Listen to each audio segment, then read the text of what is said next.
Good morning, ladies and gentlemen, and welcome to the Stedman podcast. I hope you are having a wonderful weekend. Joining me today is Micah Current. Micah, how are you doing today, my friend?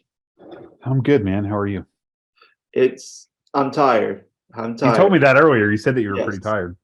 And that's the thing. I went to bed early. I got good sleep, but I don't know if it's because it snowed yesterday and looks like it's starting to snow again today. Like, I don't know if that's it or if it's just because I have stuff on my mind or you're doing children and youth ministry in your 40s. Yeah, that could be it too. That could be it too. So that's pretty much it. So today we have an exciting episode. We're going to be discussing retirement, which I know you and I are not there yet. And not sure when we'll get there to retirement. Seems like an eternity away. Sure. But I know for some of our older ministers, retirement is coming up close, and we're going to kind of dive into those topics. But before we do that, looking at some stories gone wild, what strange stories do you have to share with us today, Micah? I don't know that I have one per se, other than what you're doing right now with whatever you have going on there. That's my strange story. No. What? So I think a couple of weeks ago I shared that we, the difficulty of finding a church or going to a church, recently. So yesterday we had every intention of getting up, and we've made a list of a couple of churches that we want to go visit in the next couple of weeks. And we got up, and sure enough, there was a snowstorm in Southwest Ohio, believe it or not, because, why not? It's still January. And I think Wednesday and Thursday last week, we were in the 50s and 60s. And yesterday they called for like 1 inch to 3 inches of snow. We ended up getting somewhere around the area of 6 inches of snow here. So thankfully it was fluffy. Thankfully it was easy to clean up and whatnot and get our driveway cleared out and whatnot. But it just so happened to fall right when church was going to happen. So we got online and we're scrolling through social media, and this church is closed, this church is closed, this church is closed, this church is closed. So most folks enjoyed church yesterday watching online. So I watched a friend of mine's church in Florida yesterday, and enjoyed it very much. But sure enough, as soon as we were going to get out and go try to find another church to go visit, we couldn't because of the snowstorm. So did you guys get a lot of snow up there? It was interesting because right when we started our like 9 o'clock service, like it was just starting to snow. So we had people come in, and then our 11 o'clock attendance may have been a little bit less because it was still snowing and the roads were looking pretty bad. But by the time 2 o'clock came around, everything kind of got mellowed out. Things were cleared. So I was able to have youth that evening. So it wasn't too bad. It wasn't too bad at all. But yeah, I even saw that a pastor I know that is a snowbird down in Florida said they attended a different church this Sunday because the church they regularly attend was closed because of snow. And I'm thinking, that's weird. It must have snowed in a certain part of Florida where they canceled church, but then they could just drive maybe a little bit further south and church is open because there's no snow there. Well, you lived in the South. People freak out when it snows. Yeah.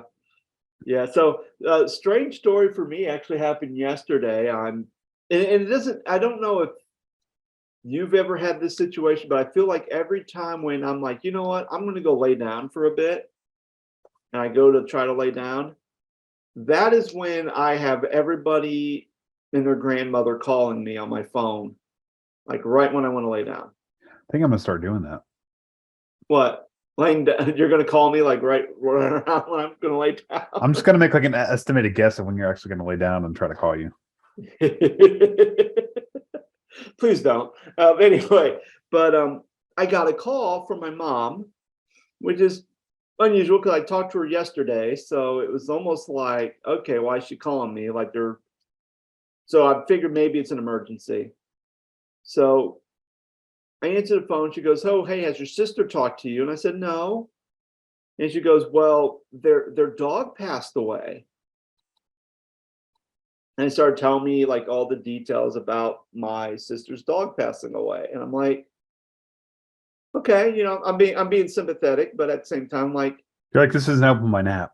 yeah. So I was talking, but then here's the other thing, and this may sound so bad, but my mom then goes, "It seems like your dog Max is going to outlast everybody because we got our dog from my parents because my parents originally had a couple of dogs and Max was one of them, but Max being a Labrador and being really hyper and needing lots of attention, my parents just couldn't keep up with them. So we took care of.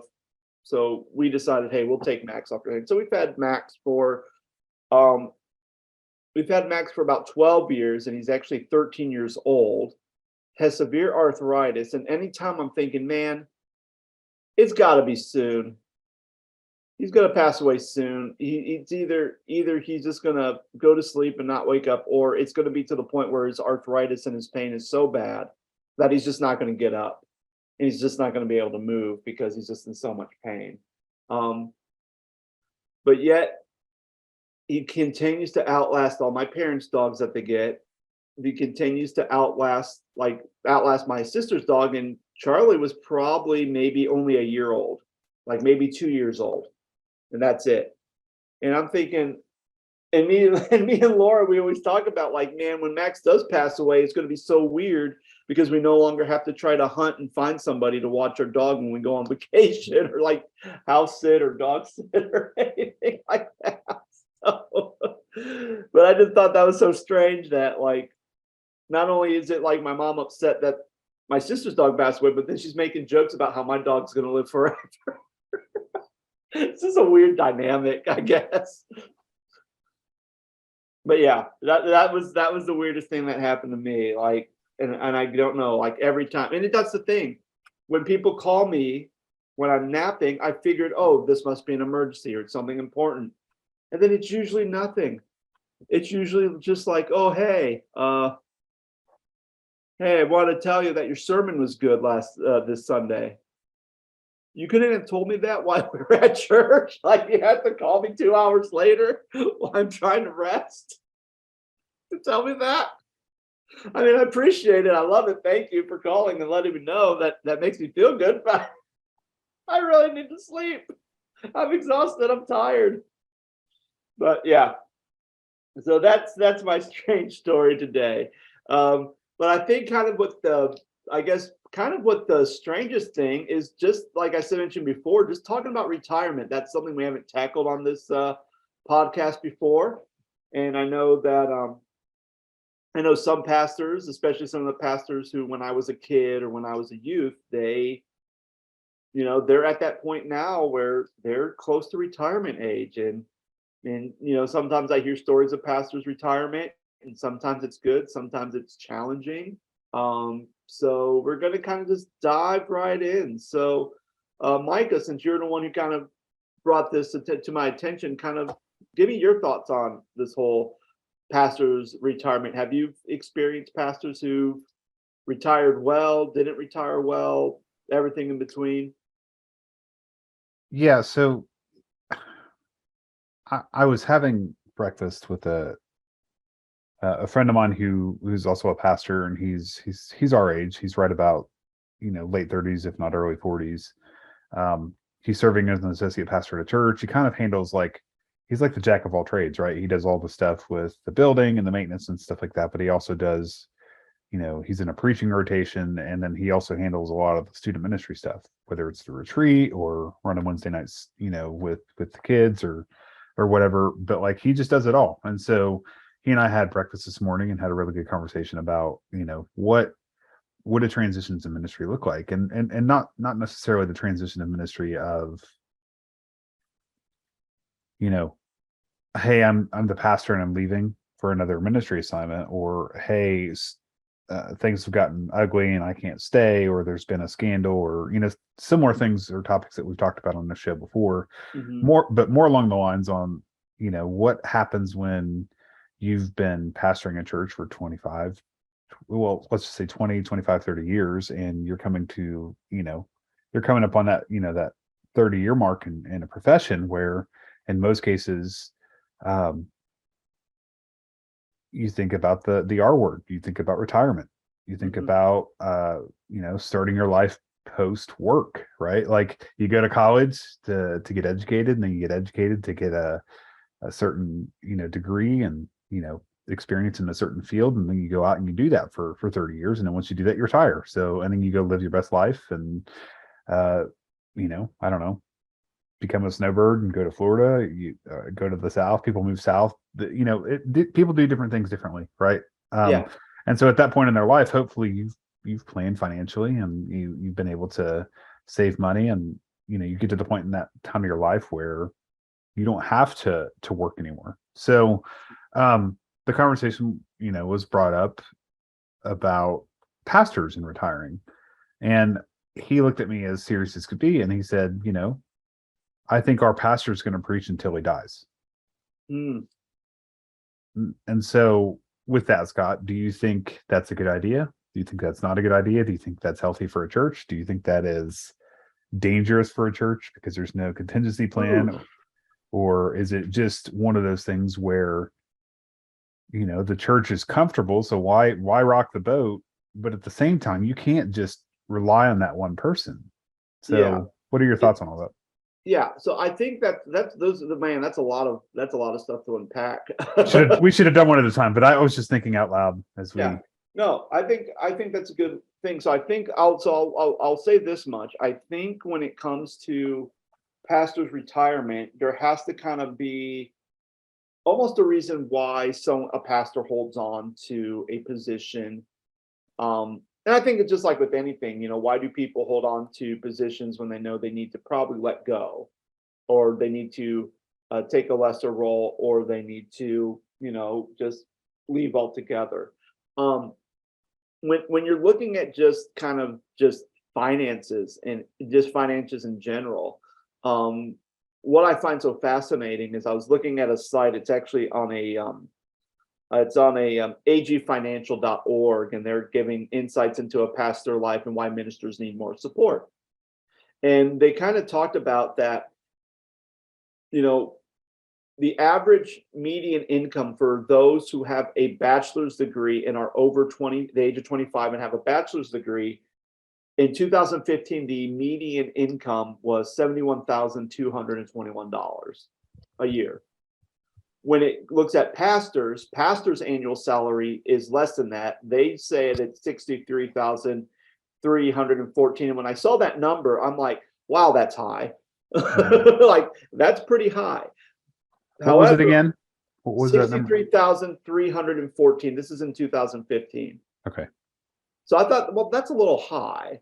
However, later down, they do talk about how, like, pastors that have lower salaries because they're part of churches which have smaller ministry uh, budgets are less likely to feel confident about their financial health.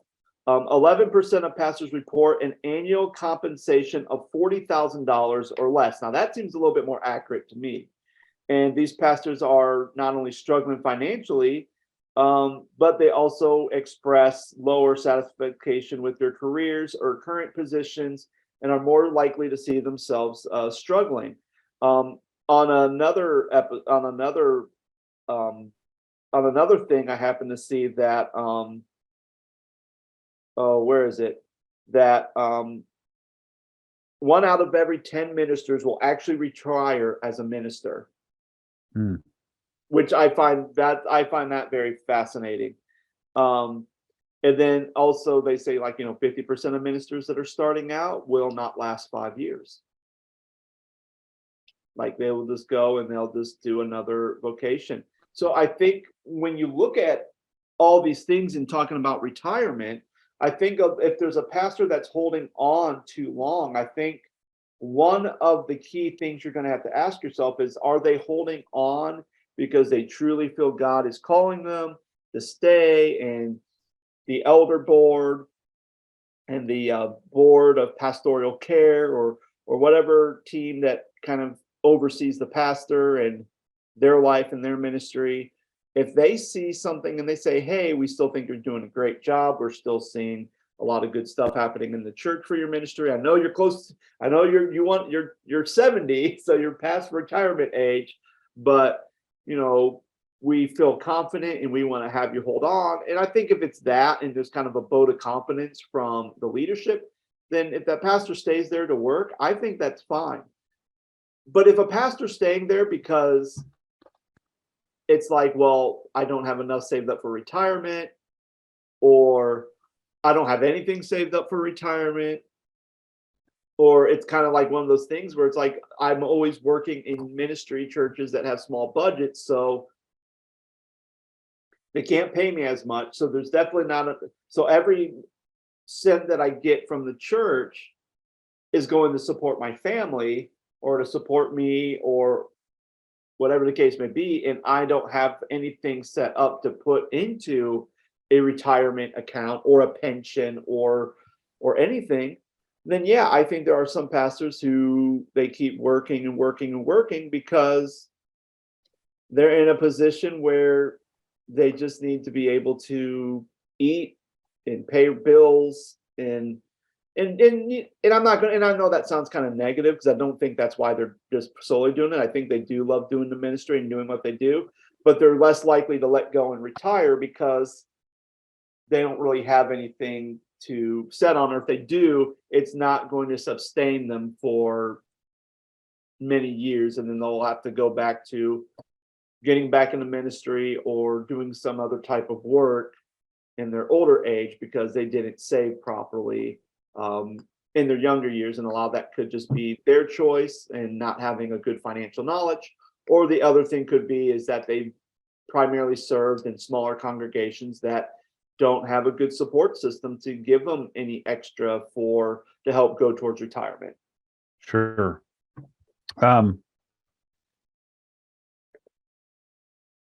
What about when it gets, I don't know how to say this, the right way to say this. What about when it gets to the point where they probably shouldn't be, like, we all age, right? Like we all get to the point where we're not going to be able to move as fast as we can. And if you're in great health, then great. But like cognitively speaking, energy speaking, you get up to be there 70, 75, 80 years old. It's hard enough to be a pastor in your 30s and 40s, let alone be one of your, one of your 70s or 80s. Like, do you think there comes a point where you need to ask that person to either step down or consider some sort of contingency plan? I think so. Having those difficult conversations. I think, and I think that goes back to the leadership team having those conversations. I think even if this pastor still has someone that still lives with them, whether it's a adult, whether it's a spouse, or whether it's like maybe they're taking care of an adult that has like special needs. I think those are things that you do have to have those conversations about, and just kind of say, hey,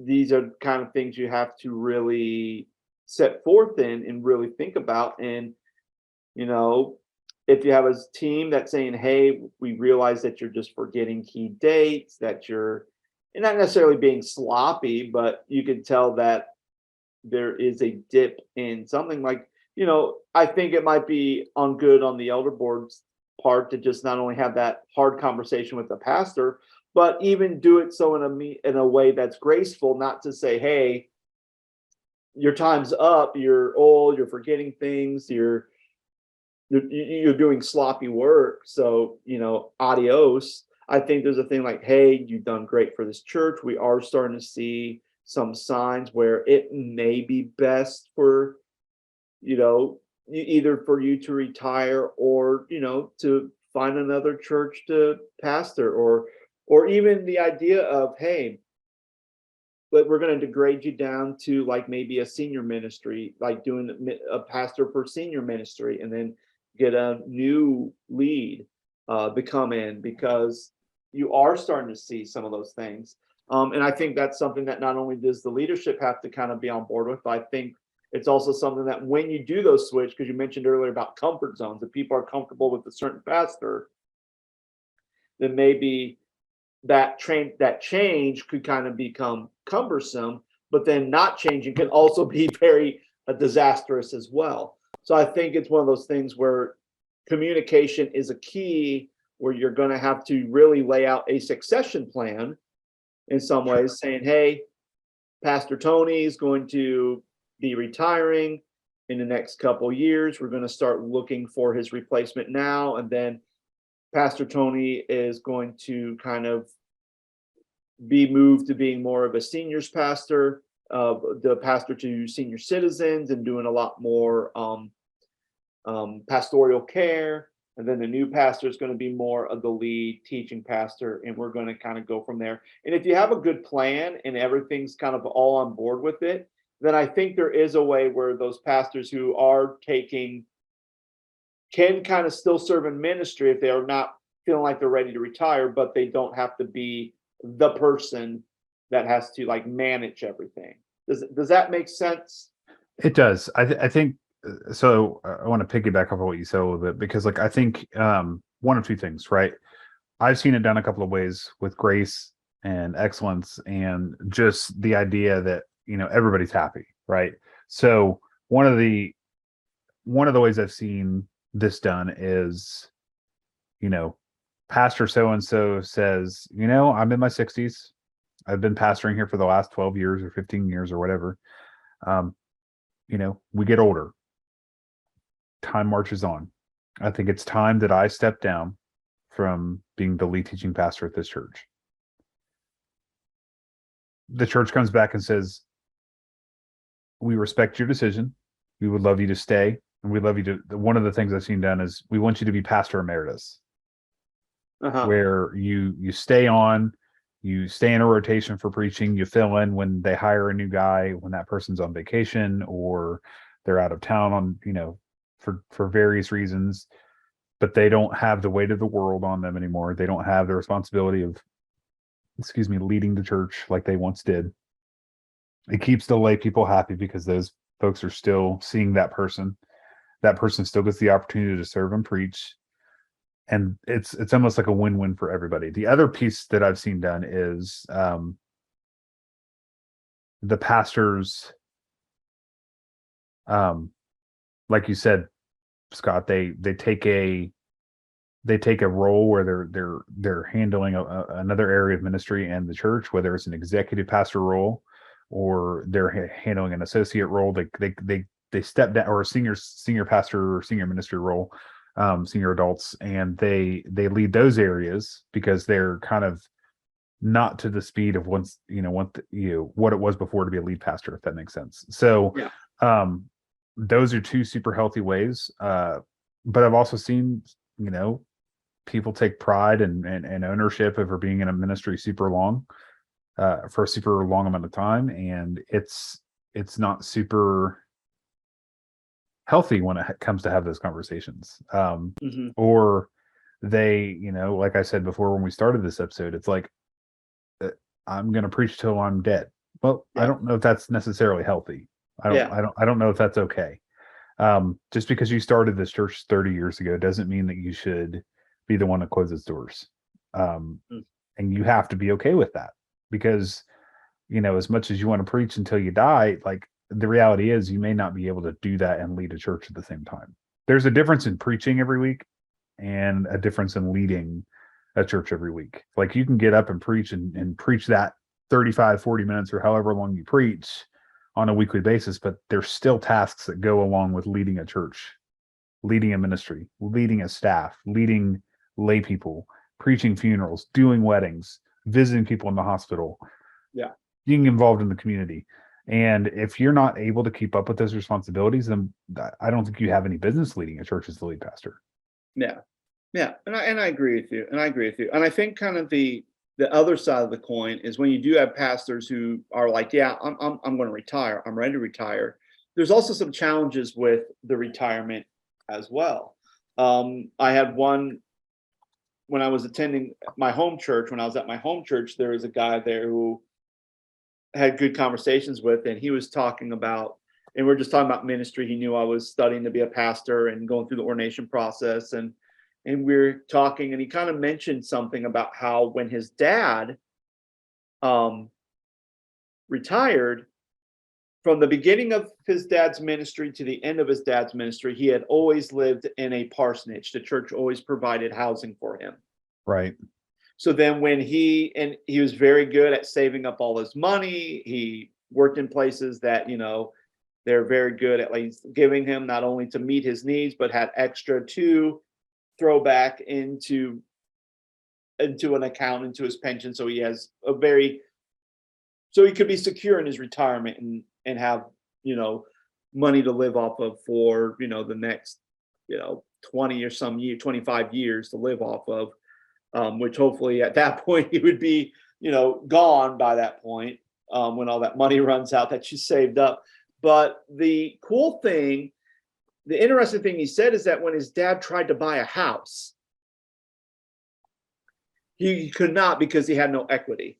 Mm.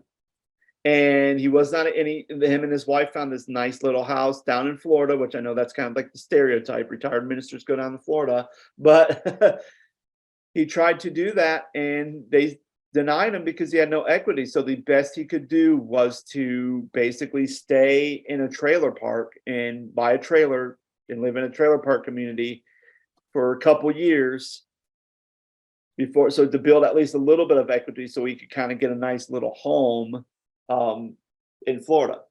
But it was, so I think sometimes, depending on when a pastor retires and kind of what things are offered, that can also be a situation. I know at least in the last 3 places I've worked at, they've always provide housing for me, and I'm very grateful for that.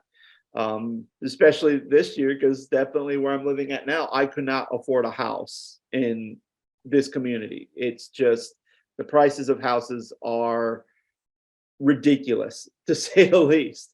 But the church sees value in me being in this community to serve the children and youth and families in this community, and I think that is good.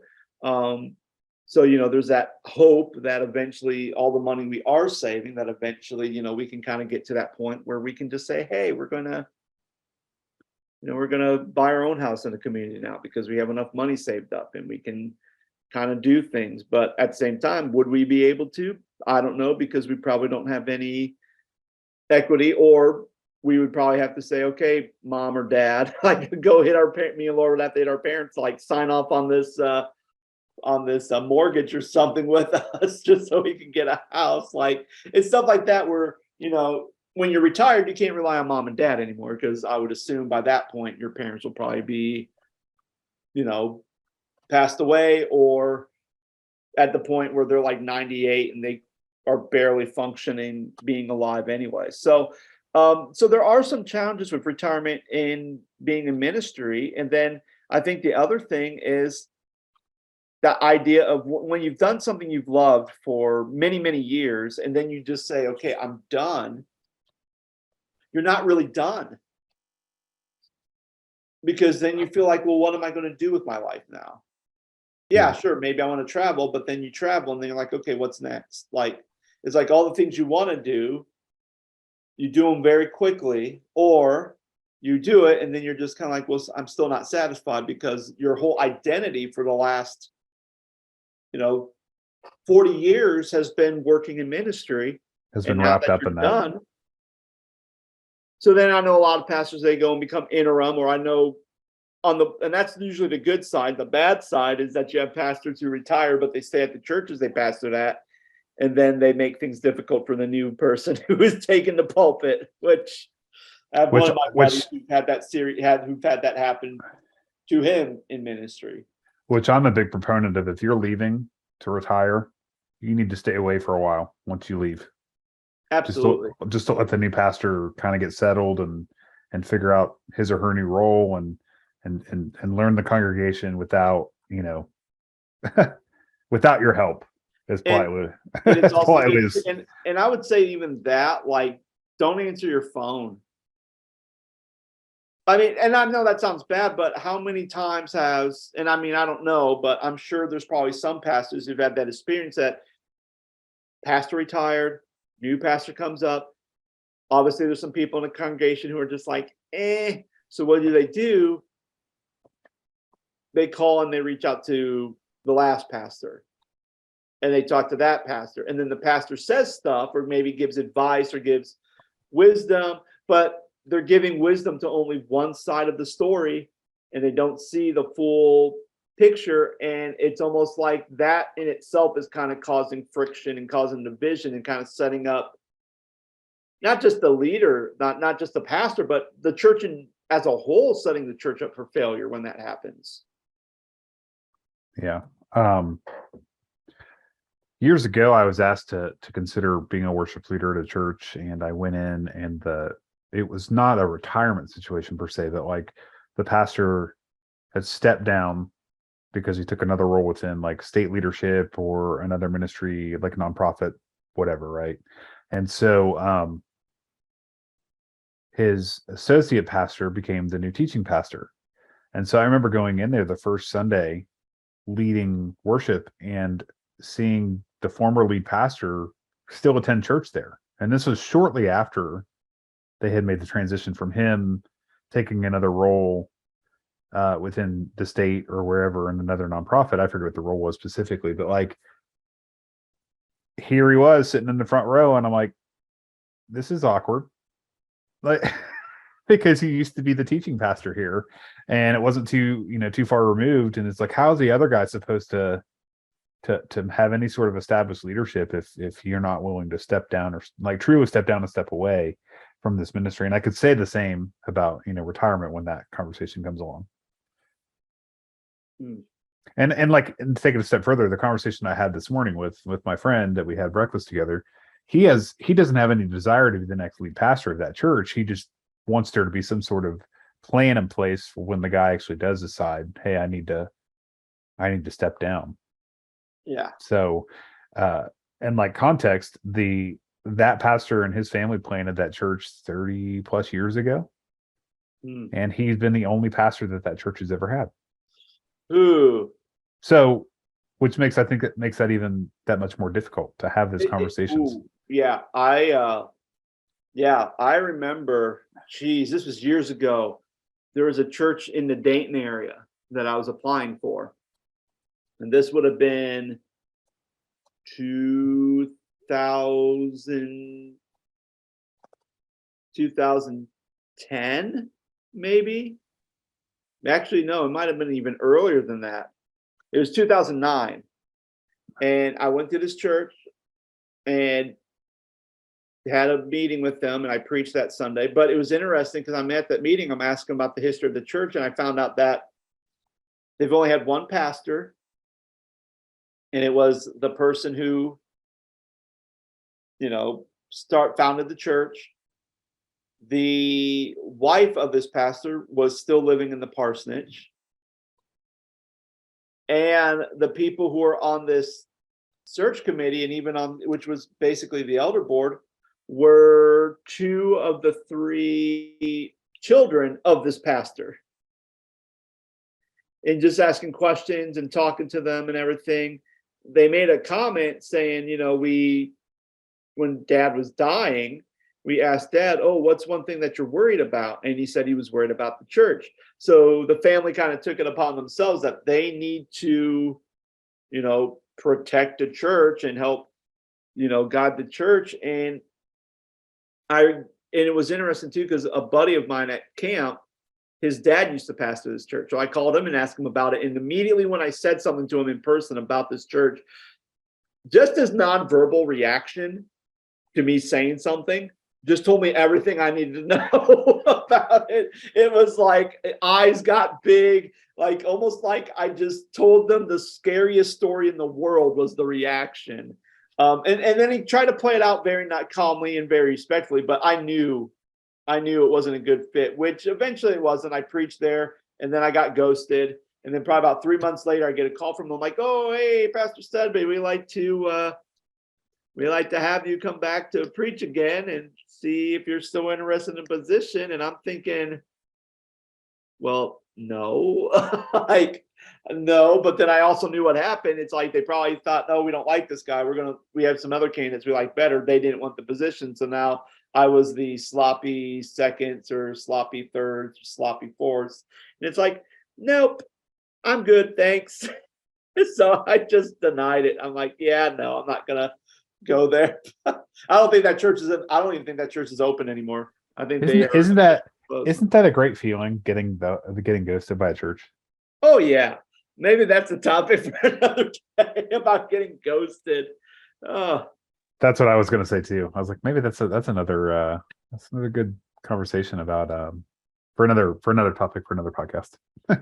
yeah, and then get mad when they finally call you back and said, "Oh, hey, we'd like to have you come speak again." It's like, Or not. no, because you ghosted me. It's like, I mean, I'm not your pastor booty calling. You know what I mean? Well, it's like going on. Yeah, it's like going on a date, right? Like if you go on a date and then you don't hear anything back from that person, obviously it's not working out. And then like 3 months later, like, oh, by the way, I met somebody else. We're dating and we're probably going to get married. But oh, thanks for calling, right? Yeah, it's like it's so. Churches and I've have never had that experience before, but I know other people who have, and I'm thinking, and for my sake, I'm so glad that I dated and got married before the booming of the whole online dating thing at the height of it, because man, I would just feel so defeated. I would feel so defeated doing that. But again, I think that's another topic for another day. But yeah, I mean, is there anything else we need to talk about retirement? I mean, and I think if there's any closing thoughts, I would say with this for anybody who's listening, who's on the verge of retiring, or maybe someone who's maybe they're worried about it. Like, am I going to have enough money? I would say, if anything, it would be in your best interest to talk to a financial advisor if you're worried about retirement from a financial point. Talk to a financial advisor. I would recommend, if you have a person who does your pension stuff within your denomination, talk to them. But I would say talk to someone at like a Morgan Stanley, because they're going to kind of give you a better insight, and it's not just going to be tied up to, whether it's tied up within your denomination. I think they're going to kind of give you a good advice to kind of focus that, or even talk to someone at your bank too. I mean, they'll probably say, yeah, open up a savings account, but don't do that. Well, also at that point, that's not a good retirement plan. Also, at that point, it might be too late. Yeah, exactly.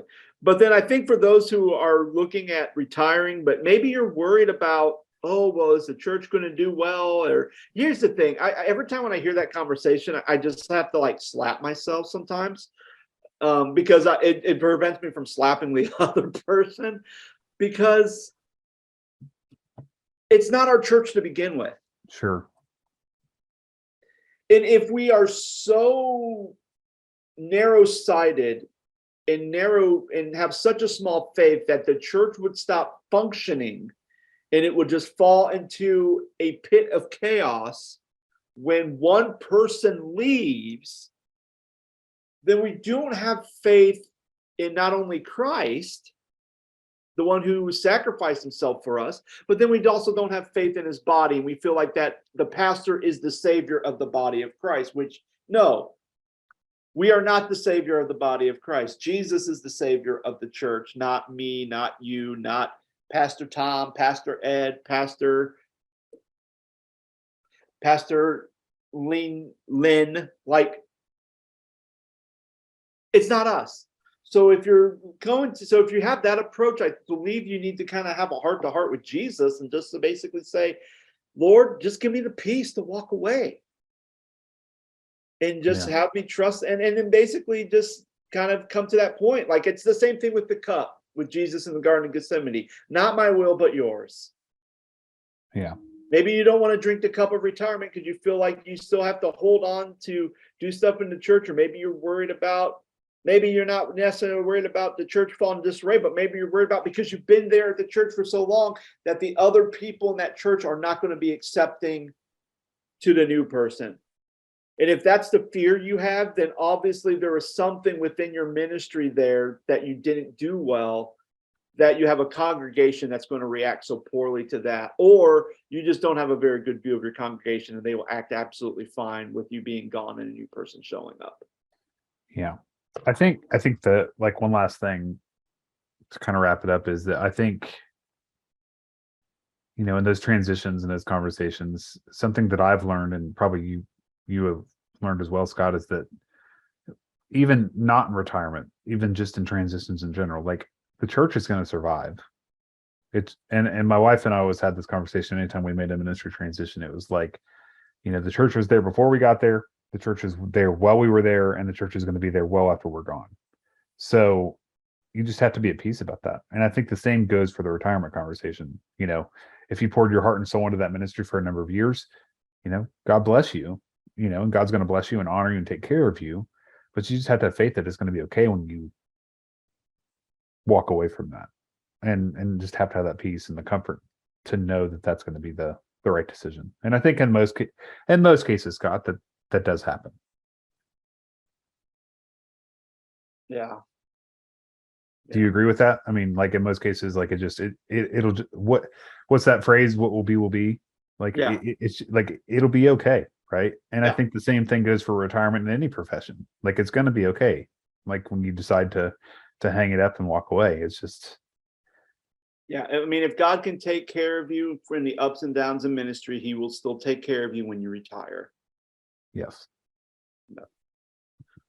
Well, friends, hopefully this podcast was able to give you some wisdom and insight on retiring. Maybe you're someone who thought, man, retirement, I'm not even thinking about that. But maybe you know a pastor who is struggling with retiring, or maybe you're someone who goes, man, I'm going to give this pastor this podcast because I think they're too struggling. I know a pastor who's struggling with this concept of retirement, and I think that's something that I think is kind of key to helping them process some of this, and having someone else kind of say the things that maybe I can't say, or maybe the questions that the pastor's not even asking of themselves. So hopefully this has been very helpful. Again, we like to hear your feedback. You can go ahead and send us a message through our website, thescottstedman.com. You can message us on all our other social media sites. And again, we would just love to hear anything you'd like to give to us. But guys, again, thank you so much for being faithful listeners to the Scott Stedman podcast. We appreciate each and every one of you. And we'll be back on next week with the next episode.